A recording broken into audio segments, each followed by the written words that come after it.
Hey guys, welcome back to this channel. So in the theme of debanking, which is the primary topic of my channel, I want to talk about how CBDCs may impact your life and what you can do to potentially mitigate the effects of its rollout in your financial life. And CBDCs have become the talk of the town over the past couple of years, particularly by more freedom-orientated individuals.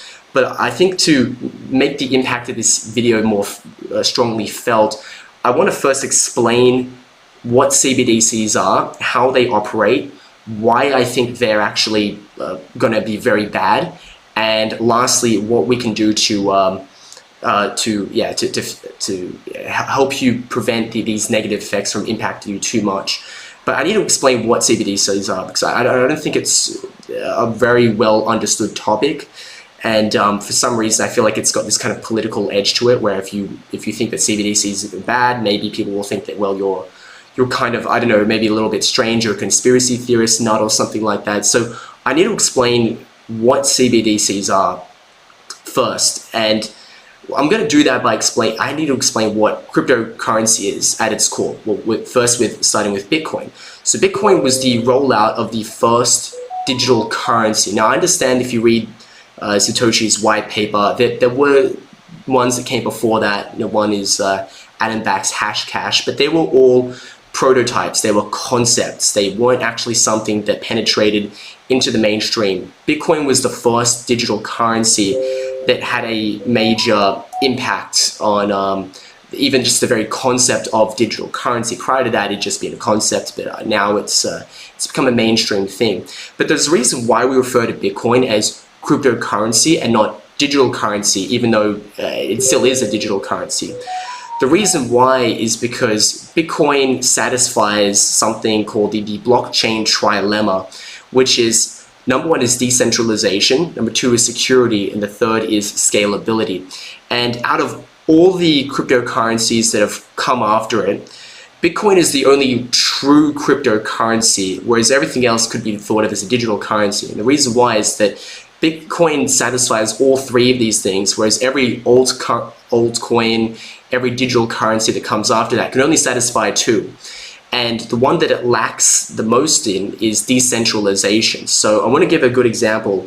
If you remember, if you're around at that time, Ethereum in 2016 was hacked and billions of dollars were lost. And there was a decision made by Vitalik and the other members of the DAO, the Decentralized Autonomous Organization that runs Ethereum, to fork the Ethereum blockchain, whereby there was a version of Ethereum's blockchain where the hack didn't happen and billions of dollars were saved, and there was a version of the Ethereum blockchain where the hack did happen and billions of dollars were lost.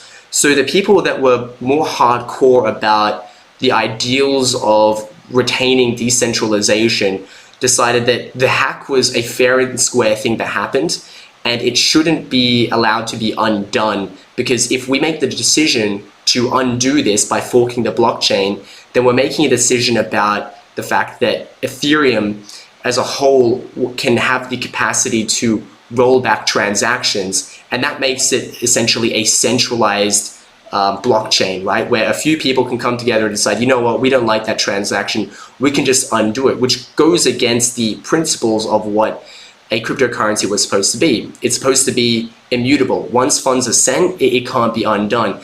Whereas Ethereum kind of set a precedent where, if something bad happens, we can just undo it. And it's for that reason, every crypto after Bitcoin, for the most part, lacks true decentralization, because Ethereum is kind of like the king of the altcoins. Most layer 1 protocols are modeled on Ethereum, and and so many cryptocurrencies are built on these layer 1s like Ethereum, Solana, and they're all basically centralized copycats of Bitcoin.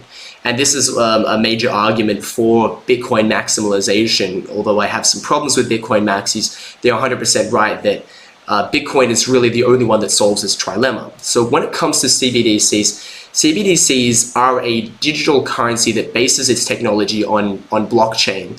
and specifically Ethereum blockchain technology. In fact, I think the Swiss CBDC is going to be built on I think is actually built on Solidity, which is the Ethereum blockchain coding program. So what's really baked into the mix is that CBDCs have all the concepts of the trilemma except one, which is decentralization. Now, this opens up a number of very dangerous cans of worms. Bitcoin was built with the intention of being separated from centralized powers who wish to manipulate the currency, like what's happened with fiat currency. Bitcoin was supposed to be a direct competitor to fiat currencies because no one could control it.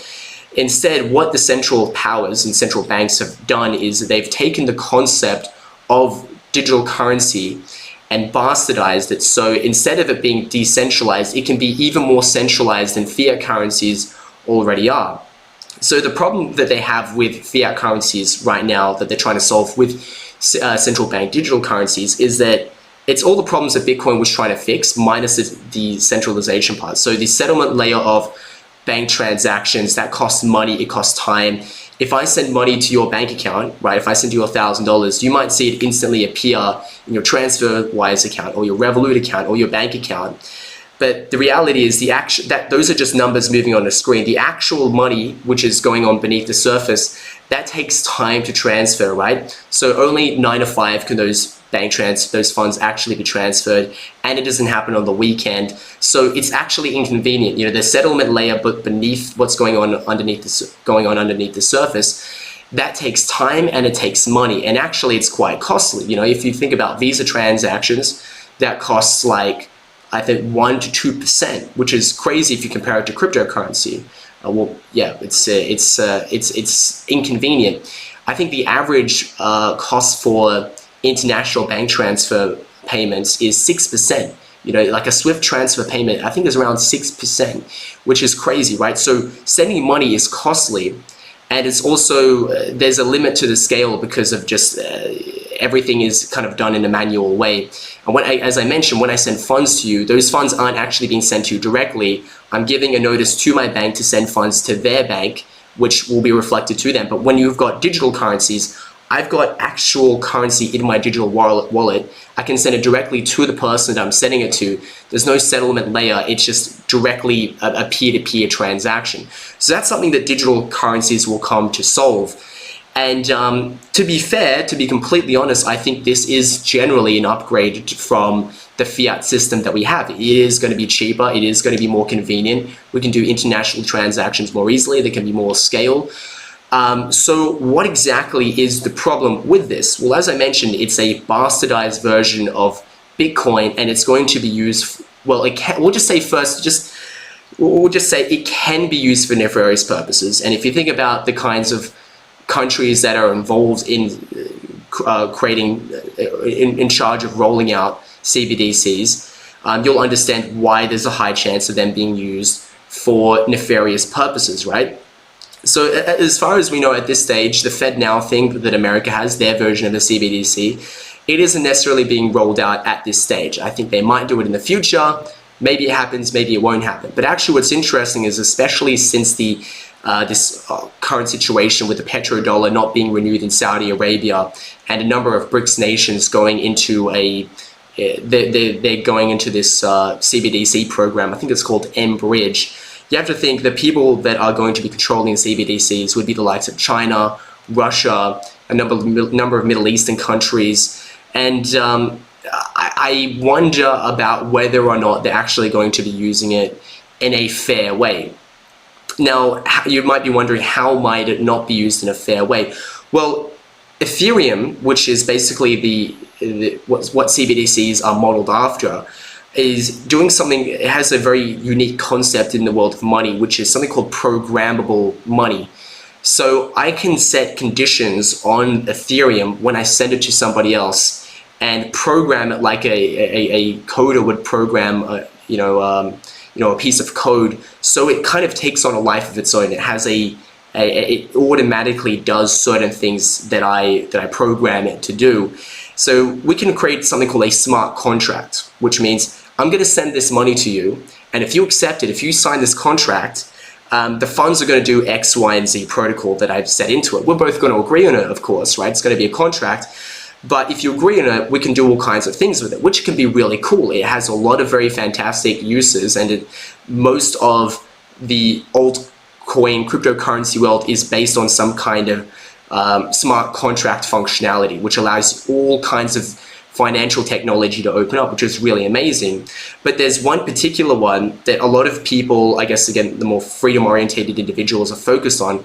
One instance in which smart contracts can be used is that I can send you funds, and there's a stipulation in the smart contract that says you need to spend this money within 30 days, or your funds are going to disappear, or they're going to lower in value, forcing you to spend that money. Or we could create some other thing, right? You can do anything you want with it, with this smart contract. You can use it for good things, you can use it for bad things. But this is one of the things that have got a lot of people concerned, right? So the people who are central bankers, they're autocrats. They want to be able to, they have a, they want to control finance. They want to be able to have more control over the currency. They want to be able to do things like simulate demand when demand is low. When there's a recession, they want people to spend more money. They're doing all these little tricks to manipulate figures, to manipulate inflation, manipulate demand, manipulate all these different things. And we don't really necessarily live in a free market, right? And you might think, well, I don't know about America, but surely we could agree that China and Russia aren't free markets, and they're going to use the smart contract functionality of these central bank digital currencies to essentially play God with your money. Now, if let's imagine together for a moment that CBDCs have achieved full-on, it's achieved full-on, how can I say, everyone's using it, right? So everyone in society is using a CBDC, and it's been issued by someone. And imagine like the largest issuer of these tokens is the central government. You might ask why? Well, because of maybe welfare, pension payouts, all these different things. And maybe they say, you know what, the economy is going down, people are saving too much money, we need people to spend more money to stimulate demand, get the economy going. We're going to make it so you need to spend this money within a certain amount of time. And this is, I think, very likely the direction that things will go. This is one example of many examples of things that they can do with the central bank digital currency. And the other thing as well about the central bank digital currency is not only is it not decentralized, it's also not anonymous. Everything is going to be recorded on the blockchain, which is not different to how things are. The difference is, though, that you're not going to have access to an anonymous wallet. Your wallet is going to be tied to a national identification system.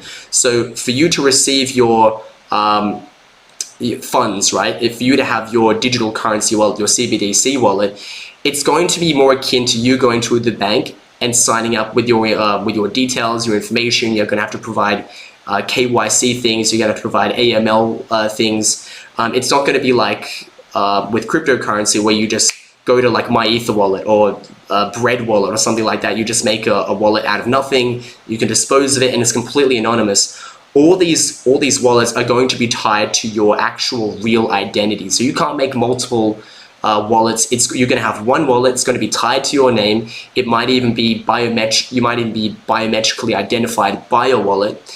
And as a result, every transaction that you make with your wallet is going to be it's going to be identified by whoever, the bank or the government, the central bank, or whatever, and they're going to know exactly what you purchased all the time. And you might say, well, this is not so different to like already what we have, right? Like if you purchase like 100 kilos of ammonia and fertilizer, probably someone's going to be tipped off about that. If you use your bank card, right? If you with your bank card, you purchase that, I'm sure that's going to ring some bells and you can get in trouble for that, right? So already there's an amount of surveillance that's going on, but there is like a layer that separates a bank and whatever three-letter agency that's in your government, right? If it gets to the point where there is no barrier between those things anymore, and the central bank is essentially the one that sees and knows all about your transactions, there's basically, it's kind of like a one ring to rule them all kind of thing. They'll know absolutely everything, and they're probably going to even have algorithms to just know exactly what you're spending on, and it's going to be even more extreme than what we have now. And most importantly is that we're not going to even have cash. So if these central bank digital currencies roll out, part and parcel of this arrangement is that it's going to go along with a cashless society. So this is going to make it so you can't escape the system with cash. Everything's going to have to be with your bought with central bank digital currencies, using a wallet that's tied to your national ID and possibly even biometric data. So everything that you know, everything that you do will be tracked and controlled. Everything you buy and sell will be tracked and controlled. They'll know exactly how much tax you need to pay. They'll know exactly what you bought. They'll know what kind of buying trends you have. Maybe they even decide to sell that data to large third-party companies, so they could, advertise to even better. It's going to be a very dystopian system. And on top of that, you're not even going to be able to own your own wealth, because maybe they decide, you know what, there's some new terms and conditions. If you want to use our currency, basically your currency is going to disappear unless you do X, Y, Z. Maybe they'll make it so you can't purchase to this thing anymore, right? And the reason why I think there's more people that are, I guess, religious or freedom oriented is because I think they recall, Revelations, where there's this thing called the mark of the beast, where if you don't take this mark, supposedly you won't be able to buy and sell things, right? The idea with the central bank digital currencies is that if you do something they don't like, they can just shut off your access to your central bank digital currency wallet, and you won't be able to purchase stuff, right? They've got so much control over it. Whereas if you lost access to your bank account, you just make another bank account somewhere else, right? Or you can just use cash, right? You would never be able to lose access to the ability to buy and sell things. Even the current day and age, as restrictive as it is, you can still have an amount of freedom. But if we go to a central bank digital currency system, if someone decides they want to, and for whatever reason, you could argue about what that reason is or whether it's justified or not, but if they have that ability, they can technically just switch off your ability to buy and sell things. Maybe they'll leave you to starve to death. I don't know what their intentions are, but I don't assume it's good. And again, you might think that I'm a conspiracy nut, but would it be crazy to think that the Chinese government would do that to their own people, or the Russian government would do that to their own people? Personally, I believe that all Western governments, or every country in the world, who, if they have access to that power, they're probably going to use it in ways that aren't going to be in the best interest of the citizens, right? I don't think that's a conspiracy theory at all. So what are the solutions to central bank digital currencies and their rollout? So as someone that's involved in peer-to-peer trading, what I believe is likely to happen is that on the cryptocurrency peer-to-peer marketplace, there's going to be a market for people that are buying and selling CBDCs for profit. And the reason why this is going to happen is that CBDCs kind of remind me of gift cards, right? With gift cards, you can only use them at certain places. So if I have a $100 Amazon gift card, it's going to be worth much less than if I was to sell it for Bitcoin, right? $100 of Amazon gift cards might only be worth like $70 or $80 worth of Bitcoin, because the Amazon gift card can only be used on Amazon, right? And I think central bank digital currencies are going to have a similar kind of thing. If it's $100 worth of central bank digital CBDCs, it should be worth less than $100 of Bitcoin, because this currency is less functional than Bitcoin inherently, right? So number one, it's not anonymous. So if someone wants to sell this deficit for Bitcoin, which is perfect and has total anonymity, they're going to have to sell it at a markdown, right, from the market price, right? On top of that, if it's maybe this thing has to be spent by a certain time, maybe it's being devalued over time, that would mean that this person has to accept the markdown. So if someone wants to buy $100 of Bitcoin, it's very likely in the future they would have to send like $105 or maybe even $110 worth of CBDCs, because this is worth less. Now, this person would then have to figure out, how to turn those CBDCs back into Bitcoin. I'm sure it's not going to be really difficult, but if there's a peer-to-peer trade that emerges when CBDCs develop, I think it could be a really good way to mitigate some of the downsides of the CBDCs rolling out. And I think one of the main ways this is going to happen is that people need to find a pipeline from central bank digital currencies into cryptocurrencies, right? Because I think these are going to be the two main currencies of the future. If there's a pipeline that can exist between them that doesn't have to go through a centralized third party, then I think this can be a really good way of buying cryptocurrency, but also retaining your anonymity, even if you're doing it with central bank digital currencies. So you use your central bank digital currency, you send it to someone who's buying it, and ideally you're doing it without KYC because you're using it on a KYC-less cryptocurrency exchange. Referral links in the description down below, local CoinSwap, HODL, and there's going to be more and more others that are going to come out that are going to service a market of people that want to buy cryptocurrencies with their central bank digital currencies without going through KYC. If you do this on a centralized platform like Binance, Bybit, they're going to be beholden to the countries that they do business in, and they're going to make them do all these kinds of KYC laws and AML laws, all these different things that will basically make it so every time you buy a cryptocurrency with your central bank digital currencies, all that information is probably going to be stored, and you're not really going to actually have that much anonymity when you buy your cryptocurrency. So the best way of, let's just say if you're in a situation where your job or the government or whoever pays you in central bank digital currencies, what you're going to want to do is to sign up to a KYC-less non-custodial peer-to-peer cryptocurrency exchange like local CoinSwap, like HODL. You're going to go and open a trade with someone who's selling Bitcoin, and you're going to send the CBDCs to them, and probably you're going to have to accept a bit of a loss. You're not going to be able to sell it at market rate. $100 worth of CBDCs is probably not going to be worth the same amount as $100 of Bitcoin. You're going to have to accept a loss, but in exchange, you can have a direct line from your CBDCs into Bitcoin. And then what can you do with your Bitcoin? Whilst everyone is taking on this market the beast thing where they need their central bank digital currency wallet to be tied to their biometric data and the national ID. And if they ever screw around or step on anyone's toes, they can have their account shut down immediately. You can escape that system by selling your CBDCs, putting into Bitcoin or other cryptocurrencies, and then using those cryptocurrencies to buy things with. And this whole channel, if you look at in all my other videos, I have so many different methods for how to use your Bitcoin and cryptocurrency to buy things. You can live in cryptocurrency if you have the right tools, which is why I highly recommend subscribing to this channel and learning all the different ways you can use cryptocurrency to use it for real life things. The one problem I have with Bitcoin maxis and frankly a lot of the more old school people in crypto is they're using it purely to sit on for speculation reasons, when the reality is you're supposed to be using it as a peer-to-peer currency, which is what was talked about in the original Satoshi white paper. You're supposed to be using it to buy and sell things, and if you can do this, then you can avoid being trapped in central bank digital currencies where you're going to need that to buy and sell stuff, right? You want to be able to use cryptocurrency, which is the perfect currency to buy and sell things. All you really need to do is to make sure that you've got a way of turning your CBDCs into cryptocurrency. Then you need to know how to turn your cryptocurrency into real life goods and services, right? So, but ideally, you're just making money in cryptocurrency. You're not even making money in CBDCs. But if you're interested in making money in cryptocurrency, you can check out some of my other videos. I've got some great business ideas that you can use to make money in cryptocurrency. They usually involve something called peer-to-peer trading. And again, if you're involved in peer-to-peer trading, I've got referral links in the description down below.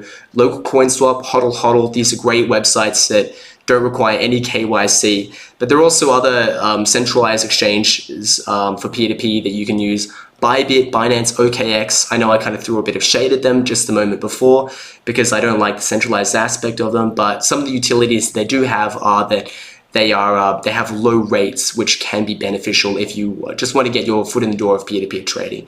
So I hope this video wasn't too rambly enough for you. If you like this video, make sure to subscribe, and I'll see you next time.